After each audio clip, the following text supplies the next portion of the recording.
And they'll hear loads of questions being asked, and they'll be thinking, that's not my question. That's not my concern. We don't care whose feathers we ruffle. We ask the questions that you want answering. You're all standing on the street protesting and want to have an open discussion. My name is Patrick Christie's. I do a show for GBNews in the UK. Is it possible to talk to you quickly? Journalism in this country has been a cosy world full of groupthink until now.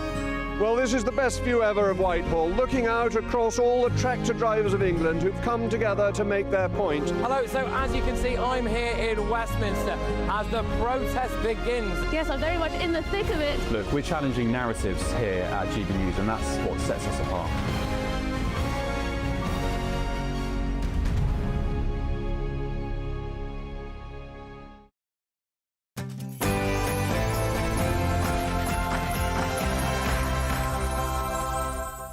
Hello there, it's 6 o'clock. I'm Michelle Dewberry and this is Dewbs & Co. Coming up tonight, we've finally got some clarity on the grooming gang inquiry. We've got a new chair and terms of reference. Does it stack up there? Some people saying no, it does not. So let's take a look.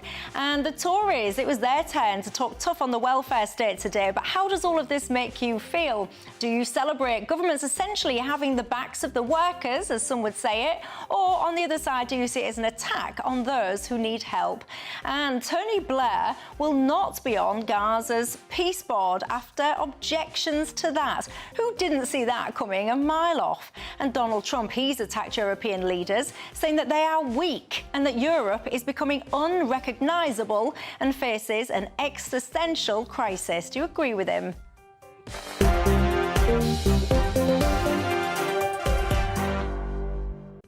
I've got all of that and more. I've got a nice happy ending to a story that many of you will have followed coming up on the show tonight as well, keeping me company. Pollster and academic Matt Goodwin. Alongside him, I've got Labour peer Lord McCabe. But before we get stuck in, here's your 6 o'clock news headlines.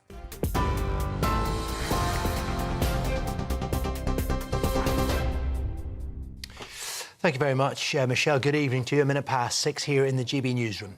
A former Children's Commissioner will chair the government's inquiry into grooming gangs. Baroness Anne Longfield will stand down as a Labour peer to lead the inquiry, which was put on hold when 4 women quit the survivors panel and the leading 2 candidates to chair the investigation pulled out. Baroness Longfield's affiliation with Labour is likely to come under scrutiny, but Immigration Minister Mike Tapp says she's highly qualified. She's very capable. She was appointed to the Lords off of her track record for protecting children, so I'm confident she'll do a very good job here. This is about the victims, but it's also about uncovering those injustices and coming to the truth, because without truth you can't have justice. The Home Secretary made it really clear in the House this is a 3-year time limit, and any politics, any general elections will not get in the way of delivering for the victims. MI5's been accused of impeding an inquiry into the activities of the double agent Steakknife who murdered for the IRA during the Troubles. Operation Canova concluded security services helped Freddie Scappaticci evade justice from a perverse sense of loyalty. Steakknife, who died in 2023, was linked to 14 murders and 15 abductions and worked in a ruthless IRA unit known as the Nutting Squad. The report found security services failed to act upon his intelligence time and time again, with his protection prioritised over those who should have been saved. Its author, Sir Ian Livingstone, says Steakknife committed the worst possible crimes and should be publicly named. An Afghan national has been charged with raping 2 14-year-old girls in Greater Manchester. 28-year-old Sultani Bakatash is alleged to have sexually assaulted the girls in a flat in Bolton last Saturday. Police say he had allegedly been in contact with the victims online before meeting them. An investigation into financial support introduced during the pandemic's concluded the majority of almost £11 billion worth of taxpayers' money is beyond recovery. The report found schemes like Eat Out to Help Out and Bounce Back loans were hastily introduced and susceptible to fraud and error. It's almost the same amount the government spends every year on the entire justice system. Meanwhile, Conservative leader Kemi Badenoch has called for common sense after the government-backed calls for the wearing of face masks amid a surge in flu cases. Earlier, an NHS leader urged people to get back into the habit of wearing a mask in public or even in enclosed spaces if they're unwell. Downing Street says it's something people can consider, But Ms Badenoch has described masks as a barrier to social interaction and has told the government not to mandate them. And Donald Trump suggested the US could scale back its support for Ukraine and says Vladimir Putin holds the upper hand in peace negotiations. In an interview with Politico, the US president said weak and decaying European countries had failed to take action to end the war and claimed Europe's destroying itself through immigration. He urged Volodymyr Zelensky to play ball by making territorial concessions to Moscow. Downing Street rejected Mr Trump's accusations, citing the UK's leadership on sanctions and efforts to assemble an international coalition of the willing, following meetings in Downing Street yesterday. Those are your headlines. I'll be back with more at 7.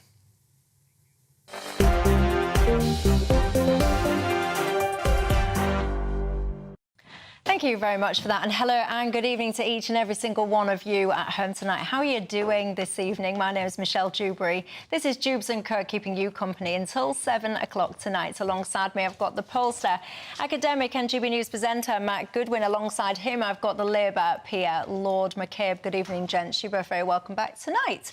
As are each and every single one of you. What's on your mind tonight, ladies and gents?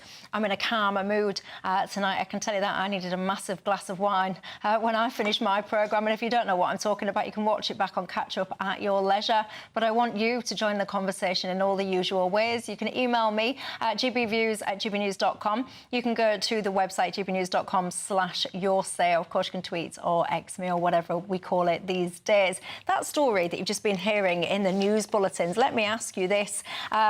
This notion that you could be have it suggested about returning to face masks again for people that are scared of this new strain of superflu or whatever it is that we're calling it. I'm asking you on the Friends of GB News You Decide poll, would you support wearing face masks during the flu season?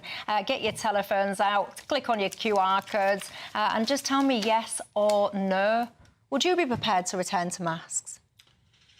I don't think that you could do it on a compulsory basis. I mean, you see people on the tube and the bus all the time wearing them at the moment. Would you wear one voluntarily? Well, the thing to remember about a mask is it doesn't stop you receiving, it stops you transmitting.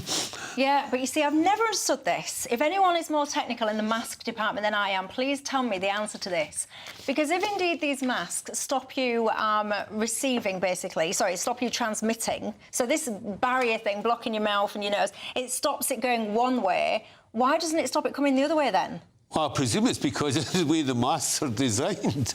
Well, this don't wash with me. It's never washed with me. Well, that's what the medical experts say. I wouldn't be supporting a return to mask wearing at all. Just very quickly, because we've got lots to discuss, would you be willing to return to wearing a mask? I think individual choice, definitely not compulsory, definitely not mandatory, up to individuals. There you go. You are all individuals. Would you be willing to wear one? There you go. It's on your screens. You can vote in that poll. I'll bring you the results before the end of the programme. But look, grooming gangs, we talk often about this topic on this programme, don't we? And today we finally had a little bit more light shed on what is going to happen next, because we have ourselves a chair, basically, for this inquiry. We've all followed the twists and turns of this so far. You don't need me to rehash it. But Baroness Longfield, she will be the person that is going to lead it. And we also have ourselves, basically they call it terms of reference, so essentially like the scope of what this report will follow. Some people, though, are saying that it's not sufficient what has been announced today, Matt Goodwin. Well, I have major concerns about this inquiry. A reminder that we're talking about the systematic cover-up of one of the worst scandals in British history, which we know involved institutional failure and predominantly Pakistani Muslim gangs. What concerns me about what we've heard today, the new chair is a Labour peer. This is not a neutral player. This is somebody who's been put into the Lords by the Labour Party, somebody who is not a judge, is not experienced of managing complex evidence. The terms of reference for this inquiry, central governments will not be put under close scrutiny. So the rumours that we've heard from government insiders that the Department of Education, that the Home Office covered up this scandal, we won't get to the bottom of those rumours. We're not sure how local areas are going to be selected. Who's going to decide which areas are going to be selected and which are not? Are these going to be areas that are comfortable for the Labour government to look at, while areas that are perhaps less comfortable for the Labour Party to look at, are they going to be ignored? We're also going to have an inquiry, Michelle, which is going to be based on pre-existing cases, areas that we know had this activity. We're not going to be unearthing new cases. We're not going to be learning about extensive national networks. And just lastly, isn't this a symbol? 65 million quid on a national inquiry on the worst scandal in British history. 170 million on the Grenfell scandal. Now, isn't that symbolic of the seriousness with which this Labour government takes this issue? I want these girls to get the truth and the justice they deserve. I'm deeply, deeply worried, Michelle, that this inquiry is not going to deliver that. Well, what do you think? I've just done a very rough calculation. So if this is going to be, what did we just say, 65 million? That's about, by my latest calculations, what we spend on things like asylum hotels and stuff. That's about just over a week, about 8 days' worth of asylum hotel costs. And I can't help it, but these days I do judge everything on that metric when it comes to how much of public funds we are willing to invest. But I digress. What do you think to it all?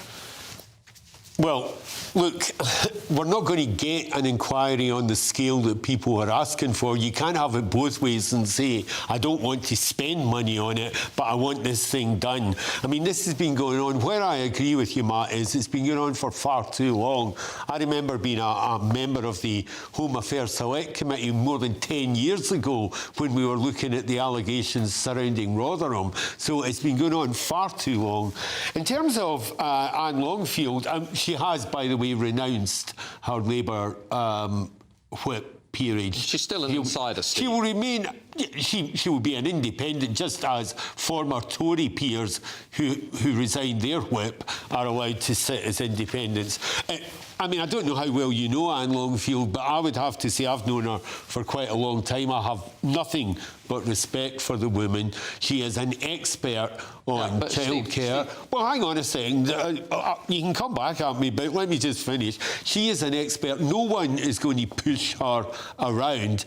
I agree this is going to be really difficult because, as Jim Gamble said about it, it's in a totally toxic environment. But look, we've got to start somewhere, and if you want to make progress, then it's obvious to start with the things we know about. Where this will go, I'm not sure. Personally, I think you've got to set some limits on it, because the next complaint will be it's going on forever and ever. So you've got to try and get to an end point, and you've got to try and provide some relief for the victims and lessons for the future.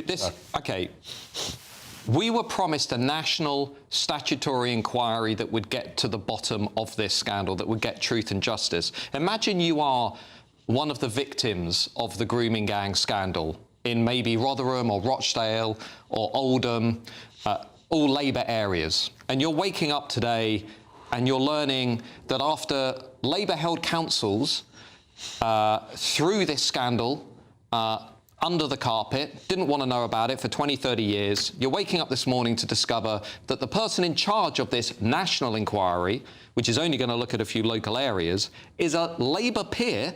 A former Labour peer. But she's been put in the House of Lords by the Labour Party, who's not even a judge.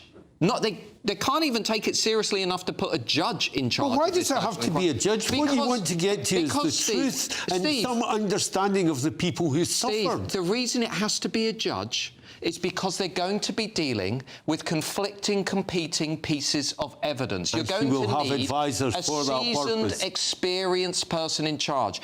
The other thing is, what about all the areas that we know there has been activity based on social workers and charity workers, but that are likely going to be excluded from this? Take London as an example. Well, the terms of reference are out for consultation. Yeah, but who decides? Who decides what areas get included? I believe that Anne Longfield and her panel So the Labour Party will decide which local areas get included. You're determined to brand a very talented, able person before she even starts. A Labour peer. As a Labour stool pigeon. Here's my challenge. That is your determination.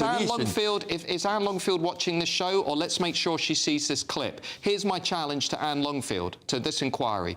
Include Bradford in this inquiry. Include London in this inquiry. Don't just go to Rotherham, go to Rochdale. Those areas matter.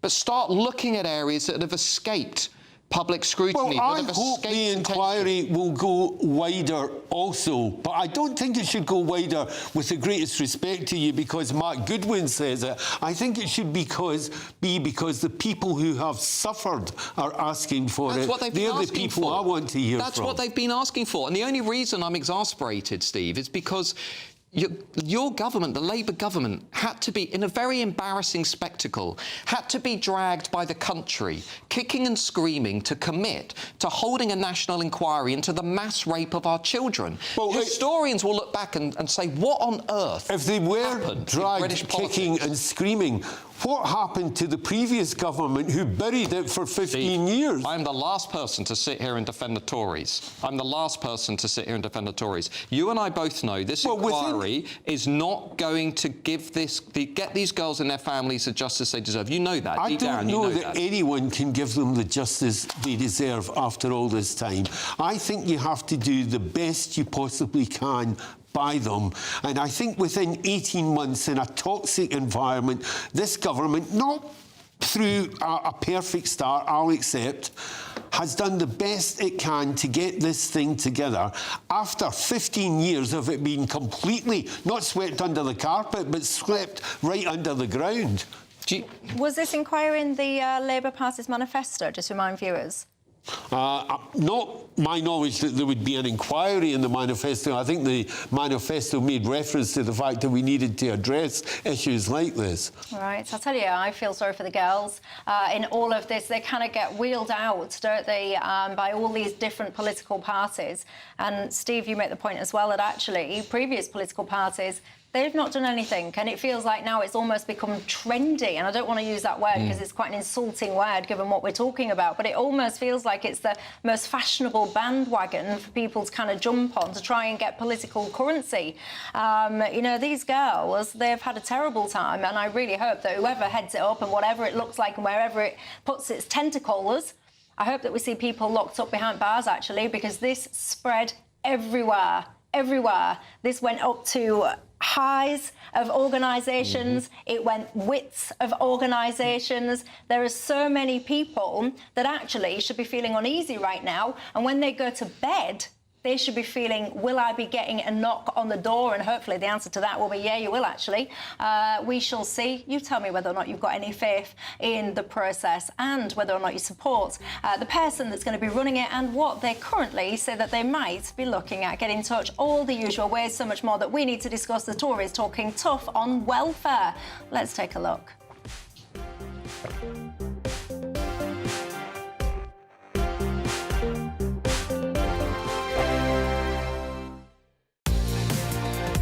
Mornings don't have to be tiresome, especially if you have the right company. Wake up to news as it happens, opinion and debate, and of course, a little bit of entertainment too. Because when the kettle's on, we're on. That's Breakfast on GB News, a show worth waking up for. Every morning from 6 a.m. Only on the People's Channel, Britain's news channel. We'll spread the news, you spread the word. From the school run to the home run, watch a new show for all of Britain. So he can say whatever he wants. A straight-talking show where all voices are heard.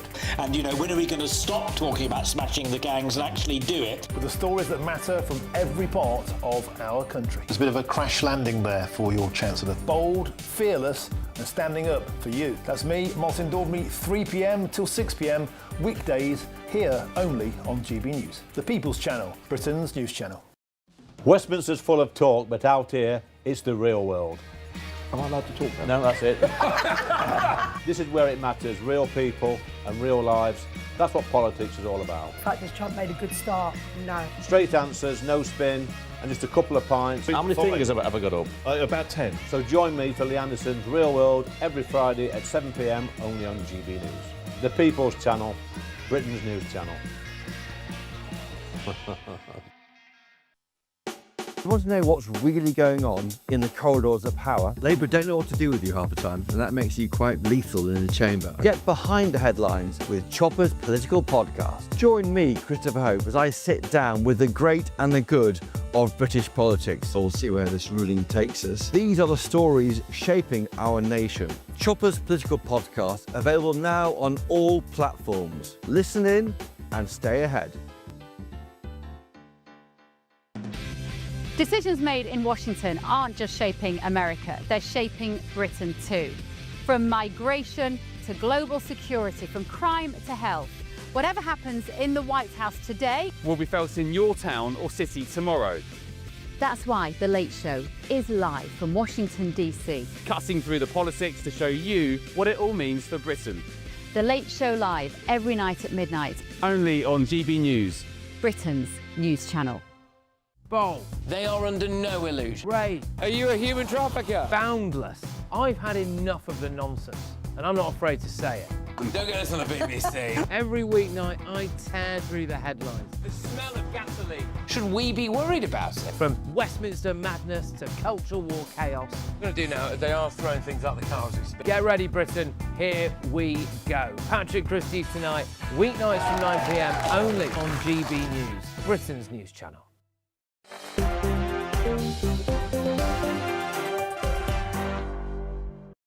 Hello everybody, welcome back to Dewbs and Co with me, Michelle Dewberry, Matt Goodwin and of course Steve McCabe. Don't forget, on your screen as well, you can join the conversation in all the usual ways. Ali says, Michelle, at the end of the day, when it comes to these grooming gangs, you're suggesting that so many people in authority knew full well what was going on these rape gangs and they are complicit in the cover-up. James, you don't trust Labour to run this review, but would you trust any other political party? I don't know. Would you trust Reform, the Tories? Get in touch and tell me. John, you make an interesting question as well.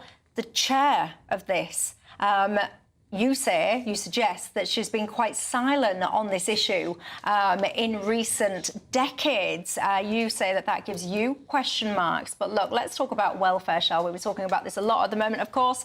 Kemi Badenoch, she gave a press conference where she was talking tough on the issue. Take a listen.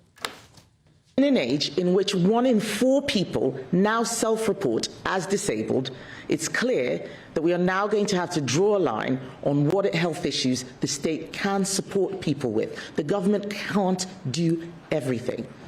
So this is a review that we will do carefully over time with medical and employment experts to make sure that we get it right. Quite simply, our sickness benefit system was not designed to handle the age of diagnosis which we now live in. So, because she said a few different things.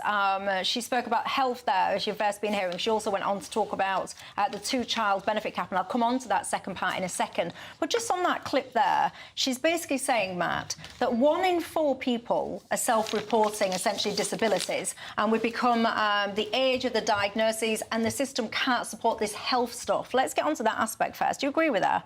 I do actually agree with her. She's not the only person making the point. I think a lot of people are revealing a welfare state that is completely out of control. By the end of this decade, we, the British taxpayers, will be spending £400 billion supporting welfare, including nearly £10 billion on people with mild mental health issues like anxiety and ADHD. This is simply not sustainable. We can't have a social contract, Michelle, where basically shirkers are being rewarded and strivers, workers, people in the alarm clock class who are setting their alarm clocks at night because they've got to get up in the morning, they've got to go to work. Those are the people now who are being penalised in the social contract. It doesn't make sense anymore. We need to get people off welfare. You know, here's one stat.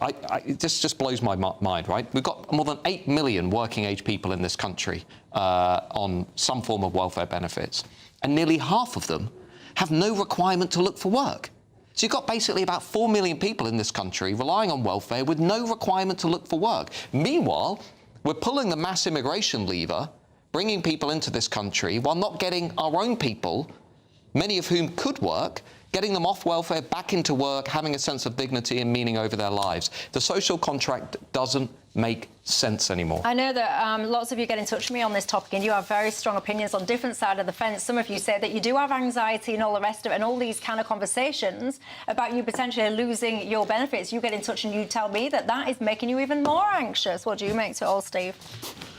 Well, it is actually true that Britain has one of the poorest work rates post-COVID of any of the European countries, and we should be asking how was that allowed to happen, and we should acknowledge that that is something that was inherited from Kemi Badenoch's party. Look, the answer to this is to get people into work, which is why the youth work programme was announced just the other day, and for youngsters who don't agree to take part in that, there'll be no benefit, no money, no support at all. We need better assistance for people with genuine disabilities to help them into work, and we need it at an earlier stage. We do need better assessment of certain disability claims, particularly perhaps in the mental health field. I'm not sure that anxiety in itself is a recognised medical mental health condition.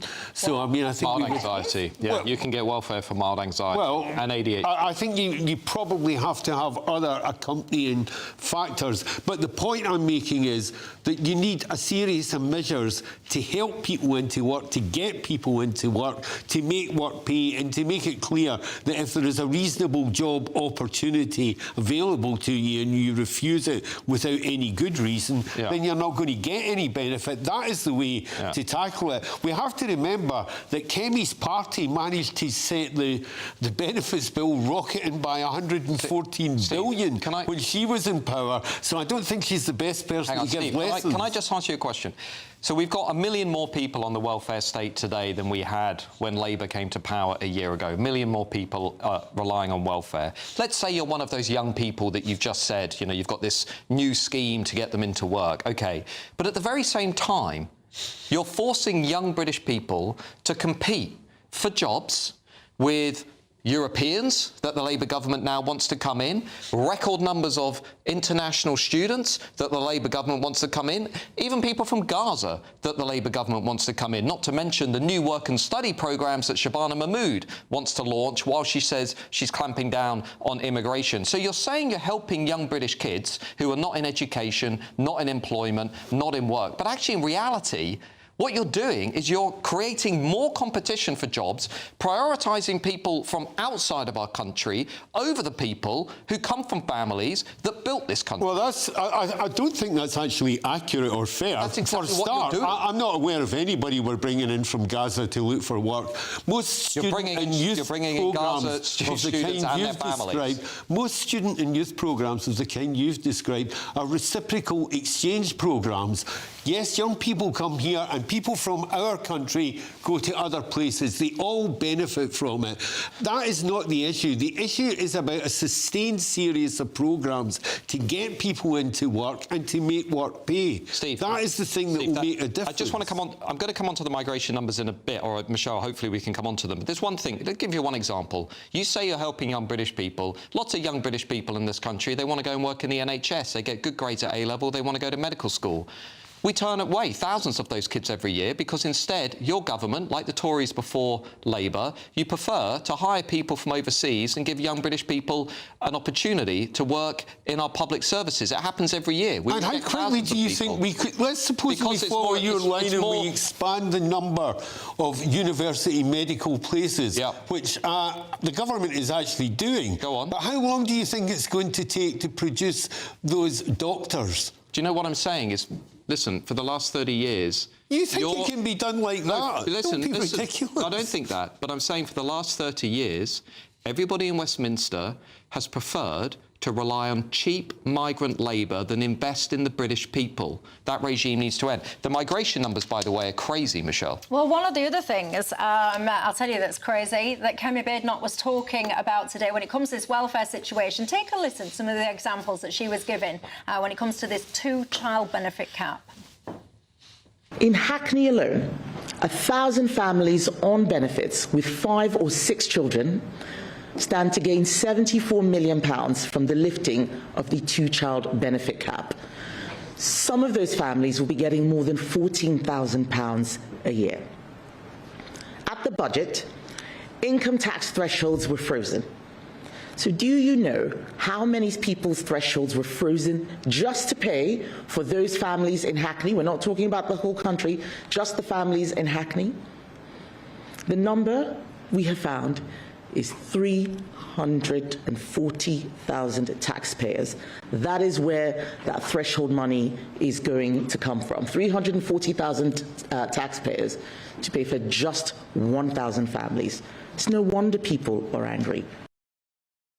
I mean, 340,000 people, a city the size of somewhere like Leicester, there or thereabouts, give or take, being taxed more to provide for these 1,000 families that have got 5 or 6 kids. I mean, explain the fairness in that to me, Matt Goodwin.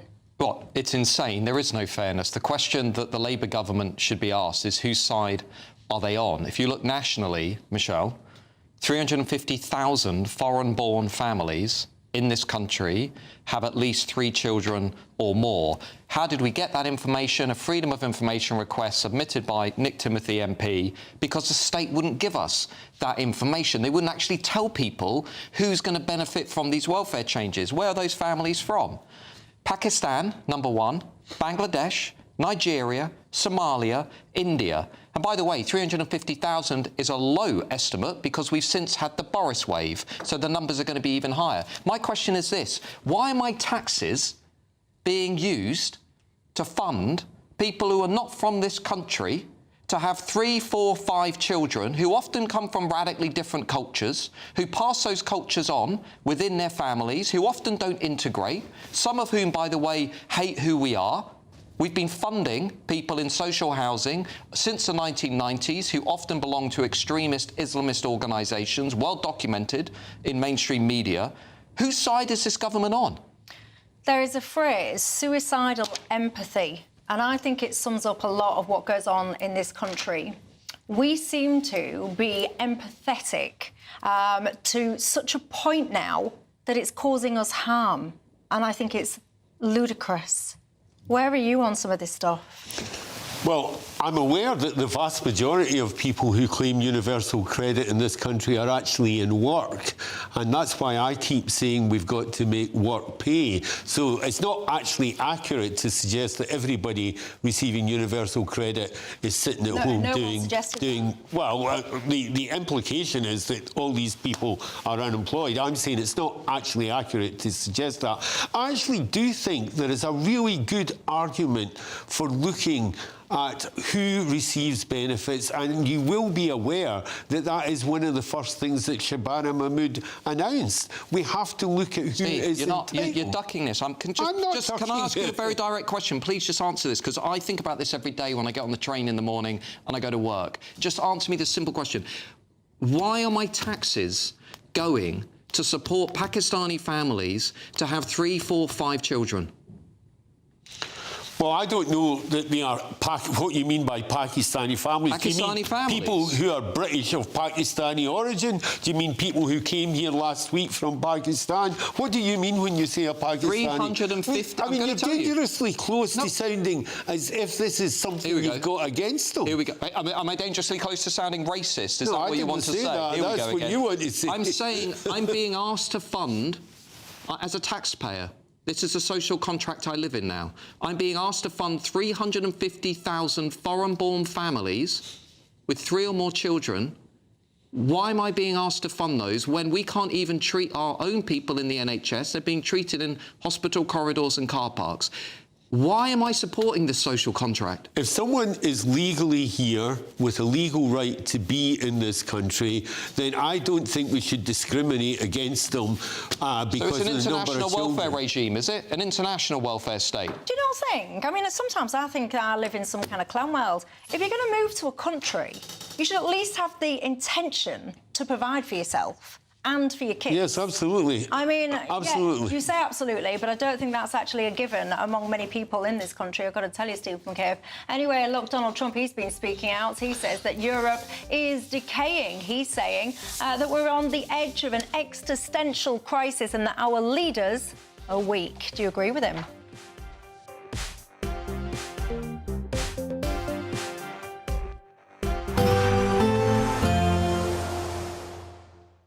Ready to soak up that holiday sunshine? Won't we need some cover? No worries. All sorted. All Clear Travel Insurance sponsors GB News Travel Destinations Forecast.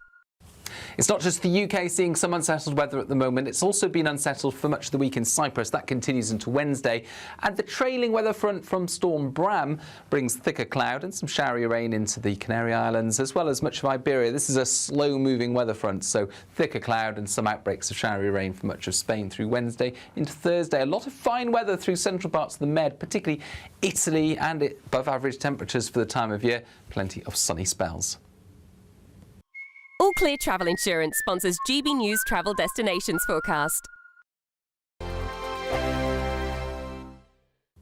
Good evening. Welcome to your latest weather update from the Met Office here on GB News. Although the storm will be clearing slowly overnight, we're still likely to see further problems from the strength of the wind across parts of Scotland in particular, where we have Met Office warnings in place. There is Storm Bram. It's going to kind of hang around as it drifts to the north of Scotland. Look at those isobars really squeezing together. The winds at the moment probably reaching their peak across parts of western Scotland. Gusts of 70, 80 miles an hour. Some exposed locations maybe 90 miles an hour. Those kind of winds are likely to cause some damage, certainly travel disruption, power issues too. Further south, the weather's, well, a bit calmer. Still quite a windy night, but with lengthy clear spells. Temperatures holding up at 8 to 10 Celsius. Bright, blustery day for many on Wednesday. Plenty of showers coming into England, Wales and Northern Ireland. Lots of showers across Scotland. And although the winds will ease a little, still dangerous gusts likely across the far north of Scotland well into Wednesday. Right across Scotland, still got Met Office yellow warnings in place for most of tomorrow. For Northern Ireland, again, not as windy as this afternoon, but still pretty blustery with quite a few showers coming in. For England and Wales, the showers will be zipping through on a brisk wind, and there will be some decent spells of sunshine here. But as I said, still got Met Office warnings in place across a good part of Scotland for most of the day because of those winds. They could still be up to 70, perhaps 80 miles an hour in exposed parts of the north and the west. Plenty of showers moving through also. The showers further south should tend to ease away. Quite a bit of afternoon sunshine. Temperatures still above average for the time of year, but not as mild as it is out there today. For Thursday, the weather continues to calm down somewhat. Still quite windy around western coast, and there will be this weather front bringing further rain to Northern Ireland and western Scotland. But much of England and Wales looking dry on Thursday, albeit with fairly cloudy skies. And again, still relatively mild with temperatures for most in double figures. Do keep up to date with those Met Office weather warnings on the Met Office website. Thank you, Britain, for helping us reach 8 million followers across social media. Thank you for making us a part of your daily life.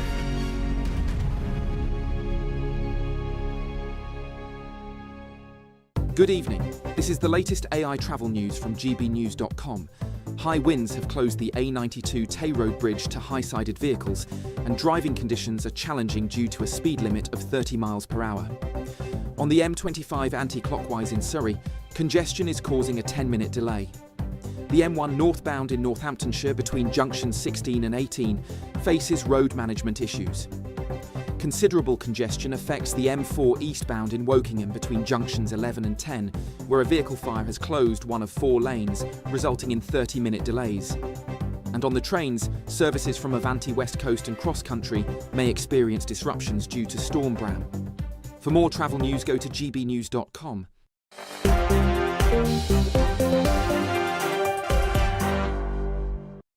Hello everyone, welcome back to Dewbs & Co with me, Michelle Dewberry. Matt Goodwin and Lord McCabe Lorin has got in touch and says, I do often agree with Matt Goodwin, but he really needs to do his research when it comes to ADHD and anxiety. Other viewers as well getting in touch saying that Matt Goodwin, you don't know what you're talking about there, saying when it comes to mental health. One of my viewers has got in touch saying that he lost his friend to mental health, and it is a very serious topic indeed. Keep your thoughts coming in. Hang on a minute. I was not downplaying depression. I was saying people with mild anxiety should arguably be in the workplace, be you know, not relying on welfare. Well, there you go. Look, get your telephones out. You can join your Decide poll. Simple question: do you support wearing face masks? There's calls and suggestions that might happen during the flu season. Yes or no? I've got to tell you, it's a big fat no from me. Thank you very much. Look, let me just bring you up to speed before I go on to the next topic. Many of you might have followed this story. Do you remember that man? He was called Tom Boyd. He is autistic. He was volunteering for 4 years about a Waitrose supermarket. He'd given them over 600 hours. His mum then went to the shop and asked them, "Could you think you'd be able to pay my son for a little bit of work, a few hours?" They said no. Asda stepped in and said, "Well, we can give him a job." Well, I've got a happy ending for you, ladies and gents, and who doesn't love one of them? He has now got a paid job back at that Waitrose store that he volunteered about. So good, well done, Waitrose, for stepping up. I really like that. And his mum says he's really happy to be a working man. Absolutely. I like that. I really like that, I can tell you. And anyway, look, that's him there at Asda, but he is going to be returning to Waitrose very soon. I like that. It's good, isn't it? So anyway, look, Donald Trump, he's not happy and he doesn't think it's good here in Europe. He says our leaders are weak and that we are heading towards an existential crisis, Matt Goodwin. Well, I completely agree with him. It all comes on the back of the national security strategy that America released. Well, they didn't mince their words because they said Europe is facing, it's a direct quote, civilizational erasure. And what they meant by that is that Europe is not just stagnating economically, it's not just too protectionist, taxes are too high, it's pursued all of this net zero madness, wrecking energy markets, but it is actually losing itself, its soul, its identity, its culture because of mass migration, broken borders and collapsing birth rates. And I think the Americans are basically at a point, and it's striking. I read this document when it came out on Friday. It is absolutely fascinating. They're not just saying this to cause mischief. What they're saying is, we don't think we can rely on Europe long-term as a strategic ally if Europe will no longer be Europe. Just two statistics briefly. One is, the birth rate in Europe now is 1.38.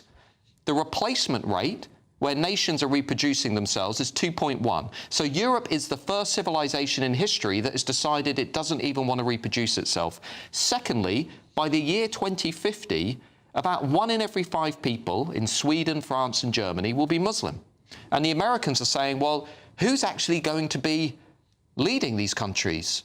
And what are their strategic priorities going to be? What are they going to want to do in the world? And I think the Americans are basically saying to Europe, wake up before it's too late. And I think they're right to say so. Do you think they're right to say so? Well, I think it's more of a mixed bag than Mark presents it. I mean, we have to remember the United States itself is a country built on immigrants. The president's mother's a Scot from the Isle of Lewis, his dad's a German. And his problems at the moment are the fact that the next but one American president could well be a Spanish speaker rather than an English speaker, and his immigration problem is on his southern Mexico border. So, I mean, if he's worried, he's got things in his own backyard to worry about. I personally think there are some things that he said that we should pay attention to. I don't think we are doing enough by NATO. I think the European countries need to step up on NATO. I personally would like to see a coordinated European response on the immigration issues. I think that would be in our interest. But I don't honestly think you can just ignore the hundreds of years of European civilization and forget exactly how America was formed as a state. And I think there is a danger in what he says, that he is slipping into a form of isolationism, which is possibly a direct result of the suffering America experienced as a result of their efforts in Afghanistan and Iraq and Syria. I think that is part of the difficulty he's facing. Steve, I know this is not fashionable in Labour HQ in London, Oxford and Cambridge, but most European nations actually were not built by immigration. I know this is a narrative that the left like to tell themselves. Well, I didn't say that. I said America was built by immigration. We are fundamentally different. And what the Americans are saying is what Professor Anthony King, who was, Professor Anthony Smith, who was one of the leading scholars in the study of nations, once said, which is every nation has an ethnic and cultural core. And once you lose that core, once it diminishes or it's even replaced, that nation is no longer itself. And what the Americans are saying is if you look at Europe, you look at the trajectory we're on. Take Britain as an example. By 2063, white Britons will be a minority. By the 2070s, the foreign-born will be a majority in Britain. That is a seismic shift. Now, will Britain still be Britain when that happens? So will France still be France? What would you when call 1 in 5 or America's 1 in 4? ethnic and cultural core? So again, we have fundamentally different nations. America has a very different migration story to us. Our ethnic and But cultural... do you honestly think a country built on immigration has got a right to actually turn around and tell countries where they drew their own population from? This is exactly the problem in Europe. So Europe is saying, Donald Trump, how dare you lecture us? When actually what Donald Trump is saying is, guys, if you don't do a U-turn on net zero, mass immigration, radical Islamism, if you don't keep practicing what Michelle referred to earlier as suicidal empathy, showing more empathy to outsiders at the expense of your own people, you're not going to have a Europe left. I would say to him with the greatest respect, if you want us to listen seriously when you're giving us useful lectures about the funding of NATO and preparation, then also take seriously the situation with Ukraine and Russia and stop deluding yourself that Putin is not an enemy. What they're saying, though, Steve, is if Europe does not increase its birth rates, it doesn't matter about defence spending. There won't be a Europe left. That's what they're saying. This isn't about defence spending. This is about, will we survive as a civilization? What do you think to this? I've got to tell you, I agree an awful lot with some of the things that Donald Trump and his team are flagging here, and I suspect that some of you at home might as well. But equally, if you think he's talking nonsense, get in touch and tell me. Coming up, I mean, you've got to say, you'd have predicted this 100 miles away. Tony Blair, the bizarre suggestions that he was ever going to be part of the peace board when it comes to rebuilding Gaza. Well, now Arab nations, many of them are having none of that. It's being dropped like a hot potato. What do you think to that?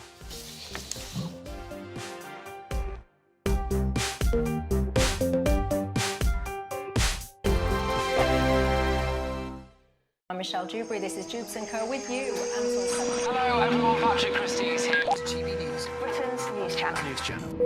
Access the stories that matter to you. Take the GB News family with you on any device. And as long as you have an internet connection, tune in to GB News, anywhere on the planet or beyond. GB News, the People's Channel, Britain's news channel. At GB News, we love to hear from you, our loyal community. So drop us a line at gbnews.com/yoursay. There you can talk to each other and also to the presenters live on air. gbnews.com/yoursay, because GB News is your channel, Britain's news channel. Westminster's full of talk, but out here, it's the real world. Am I allowed to talk now? No, that's it.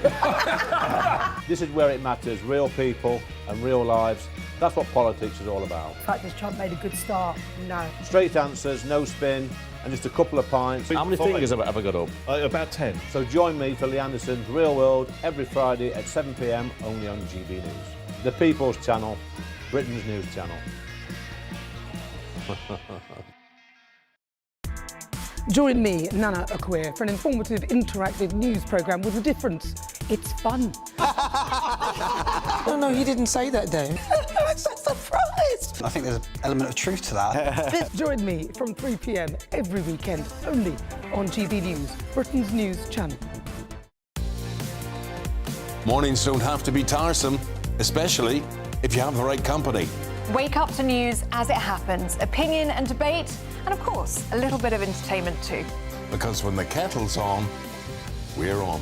That's Breakfast on GB News, a show worth waking up for. Every morning from 6 a.m. Only on the People's Channel, Britain's news channel. We'll spread the news, you spread the word. Britain was once the envy of the world. But look around. A nation that no longer knows what it is or where it's going. A country that's broken. How do we fix Britain? How do we bring it back? Friday night with Matt Goodwin at 8 p.m. only on GB News. Decisions made in Washington aren't just shaping America, they're shaping Britain too. From migration to global security, from crime to health.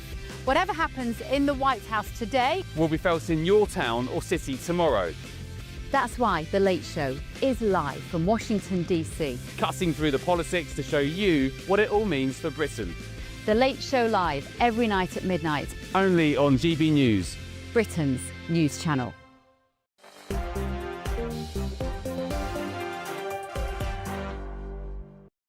Hello everybody, welcome back to Dewbs & Co. Me, Michelle Dewberry, Matt Goodwin and Steve McCabe at the top of the programme, and in the middle I was asking you, would you support a return to face masks during the flu season? The results are in, ladies and gents. You have voted. 12% of you say yes, you would. 88% of you, therefore, say no, you would not. David says, Michelle, I am deaf in one ear. If we go back to face masks, he says he's really going to struggle. This was always one of my primary issues. I don't like facial concealment, but really, when you are struggling with your hearing, as many people do now, it becomes almost impossible to communicate when you've got your face concealed. Dawn says, Michelle, I start wearing face masks from November. I look at the Chinese. They wear masks in the winter months, she says. I say no more. Steve says, we always put hand sanitizer on before going out. And Phil agrees. He says that's the key. Get your hands washed, ladies and gents, and everything might be better. Anyway, Tony Blair, he's been dropped from this potential position. You all remember Donald Trump saying he was a good guy, but he'd have to wait to see what other people thought when it came to that peace council in Gaza. Well, anyway, long story short, everyone would have seen this coming. Many Arab nations have said no thank you. So he's been given the old bootaroonie. He's not going to be on it. What do you think to that? Matt Goodwin. Firstly, I need to use the word bootaroonie more often. Bootaroonie, I think, a great word. I'm always, it's one of those moments where we sort of find ourselves in this position thinking, well, who on earth ever thought this was a good idea, putting Tony Blair in charge of peace in the Middle East after the Afghanistan and Iraq disasters, Libya? Nothing Blair touched during his time in office, perhaps with the exception of Kosovo, in terms of foreign affairs, actually worked out, created instability, the foundation of turbulence and chaos. And I'm not surprised that Arab states turned around and said, you know what, it's similar to the debate we had earlier on about the Grooming gang inquiry. The people you put at the top reflect optics. They reflect the way in which elites see these issues. And the idea of having, you know, the architect of so much chaos and instability in the Middle East being put in charge of trying to find peace, I always found that to be absurd. Steve? Well, I don't think it was ever suggested that Tony Blair was going to be put in charge. I mean, to be perfectly honest, I don't think it matters whether he's on the board or not, and I don't think it will matter to him whether he's on the board or not. What matters is we move to phase 2 of the President's peace plan as quickly as possible, and that we do have a viable, reasonable board that can actually do the work in developing a civil administration in Gaza and starting to rebuild a sustainable economy there. And Tony Blair, the Tony Blair Institute, does deserve a great deal of gratitude for the work, the preparatory work it has done in making that a possibility. How has that institution got its tentacles everywhere? The Tony Blair Institution seems to be everywhere, fingers all over the place. How's that happened? Because it's a global organisation that works on the basis of trying to assist and develop different administrations to improve their performance. Including autocratic ones and authoritarian regimes. I mean, Blair has worked, since leaving office, Blair has worked for some very dubious politicians. There's something about the way in which prime ministers in Britain, maybe I'm looking back through rose-tinted glasses and, you know, relying on the history books, but they didn't used to be so focused on their personal enrichment after leaving office. And I include people like Boris Johnson in that. You know, I include people like George Osborne, Tony Blair. There's something quite seedy. Well, maybe the lecture circuit wasn't as there's something quite... I'm just saying, from the point of view of integrity and character, there's something quite seedy and underhand in the way in which some people have acted since leaving high office, and often have used high office to enrich themselves. Yeah, I've got to tell you, I look at politics and politicians. What's the opposite of a rose-tinted glass? I look at them, and now that I've kind of been doing this job for quite some time now, the way that I see the world, the way I see some of these people, it's really changed. And not in a good way. I doubt the authenticity of so many people that are in our public office. I see it all the time. You see all these MPs, by the way, they jump ship or, oh, I'm defecting to this party, I'm defecting to that party. Yeah, I bet you are. What you mean is you're an absolute no-hoper in the real world and you're desperate to get your hands back on a £90,000 a year salary that you would stand no chance of being able to achieve, for example, within the private sector. So you want that pension back again and you want that salary back again. I don't know. I just feel that it does actually lack integrity. Lots of you getting in touch about this mental health situation as well. One of my viewers says, Michelle, I suffered with depression for years and years. Working, he says, was the best thing for me. Daryl has got in touch and said, Michelle, quite frankly, I think everyone in the land has anxiety and depression right now, thanks to the Labour government. Many people will be nodding at their TV sets and their radio stations. But as I always say, don't you worry, we will get through this absolute clown world together. But look at this, that's all we've got time for. It flies by. What's your new word of the week? Bootaloonie. No, not Bootaloonie. Bootaroonie, I think. Bootaroonie. Honestly, Bootaroonie. you can't even help some people. I give up. It's a whole expression. I know. Thank you, gents. Have a good night, everybody. I'll see you tomorrow. Good night.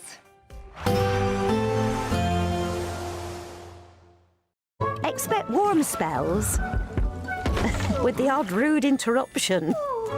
Boxed Boilers sponsors the weather on GB News.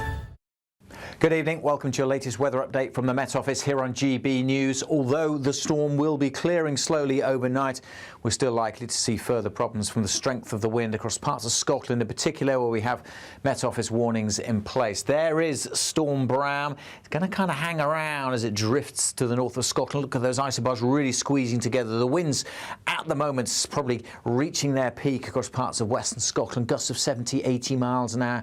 Some exposed locations maybe 90 miles an hour. Those kind of winds are likely to cause some damage, certainly travel disruption, power issues too. Further south, the weather's, well, a bit calmer. Still quite a windy night, but with lengthy clear spells. Temperatures holding up at 8 to 10 Celsius. Bright, blustery day for many on Wednesday. Plenty of showers coming into England, Wales and Northern Ireland. Lots of showers across Scotland. And although the winds will ease a little, still dangerous gusts likely across the far north of Scotland well into Wednesday. Right across Scotland, still got Met Office yellow warnings in place for most of tomorrow. For Northern Ireland, again, not as windy as this afternoon, but still pretty blustery with quite a few showers coming in. For England and Wales, the showers will be zipping through on a brisk wind, and there will be some decent spells of sunshine here. But as I said, still got Met Office warnings in place across a good part of Scotland for most of the day because of those winds. They could still be up to 70, perhaps 80 miles an hour in exposed parts of the north and the west. Plenty of showers moving through also. The showers further south should tend to ease away. Quite a bit of afternoon sunshine. Temperatures still above average for the time of year, but not as mild as it is out there today. For Thursday, the weather continues to calm down somewhat. Still quite windy around western coast, and there will be this weather front bringing further rain to Northern Ireland and western Scotland. But much of England and Wales looking dry on Thursday, albeit with fairly cloudy skies. And again, still relatively mild with temperatures for most in double figures. Do keep up to date with those Met Office weather warnings on the Met Office website. Expect warm spells with the odd rude interruption. Boxed Boilers sponsors the weather on GB News. Thank you, Britain, for making us the fastest growing news website in the nation. Because the truth matters, and so do you.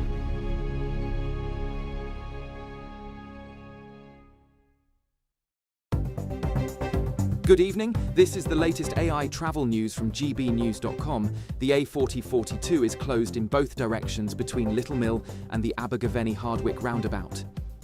The A92 Tay Road Bridge remains closed to high-sided vehicles with a speed limit of 30 miles per hour due to strong winds.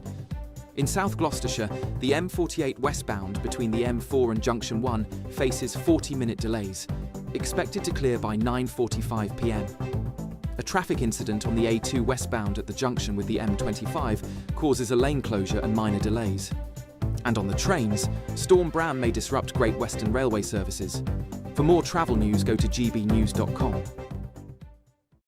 This is your chance to become our biggest cash prize winner to date. £85,000 in totally tax-free cash could be making its way from our bank account to yours. It would be like having over £7,000 per month extra to play with each month for a whole year. That could be you, safe in the knowledge that 2026 is on us. For another chance to win £85,000 cash, text cash to 63225. One entry costs £2.50 plus one standard network rate message, or text bonus to 63225. 5 entries cost £5 plus one standard network rate message. Go to gbnews.com/win. Entries start at £2.50. Call 0903 686 3232. Calls cost £2.50 plus your network access charge, or post your name and number to GB18 PO Box 8690 Derby DE1 9TT. UK only. Entrance must be 18 or over. Lines close at 4 p.m. on the 30th of January. Please check the closing time if listening or watching on demand.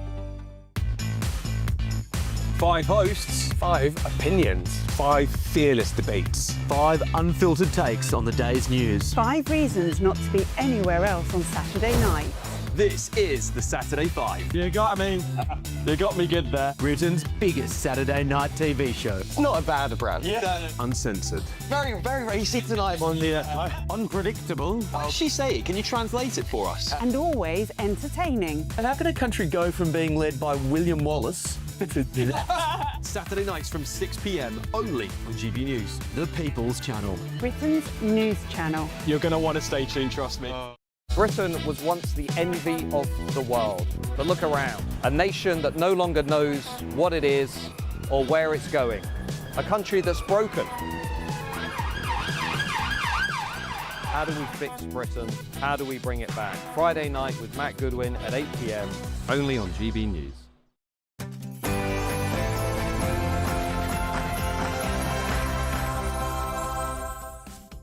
Good evening. At last, the government have found someone to chair the grooming gang's inquiry. But is it all going to be good enough? And is it going to take just far too long?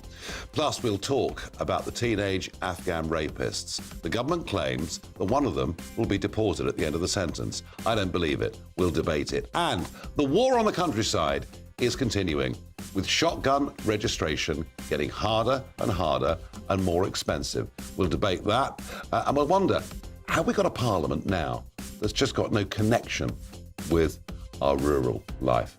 All of that and more after the news with Aaron Armstrong.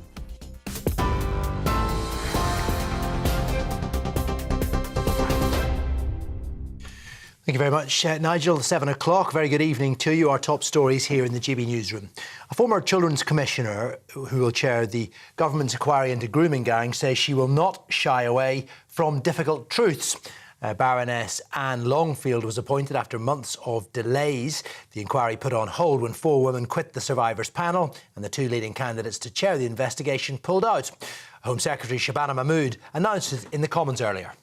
The inquiry will act without fear or favour, identifying individual, institutional and systemic failure, inadequate organisational responses and failures of leadership. It will also work hand in hand with the police. Where new criminality comes to light, be that by the perpetrators or those who covered up their crimes, the inquiry will pass evidence to law enforcement so they can take forward any further prosecutions and put more of these evil men behind bars. An Afghan national has been charged with raping 2 14-year-old girls in Greater Manchester. 28-year-old Sultani Bakatash is alleged to have sexually assaulted the girls in a flat in Bolton last Saturday. Police say he had allegedly been in contact with the victims before meeting them. The court heard that he'd been in the UK for 2 years and has been granted indefinite leave to remain with his mother, 2 brothers and 2 sisters. MI5 has been accused of impeding an inquiry into the activities of the double agent Steak Knife who murdered for the IRA during the Troubles. Operation Canova concluded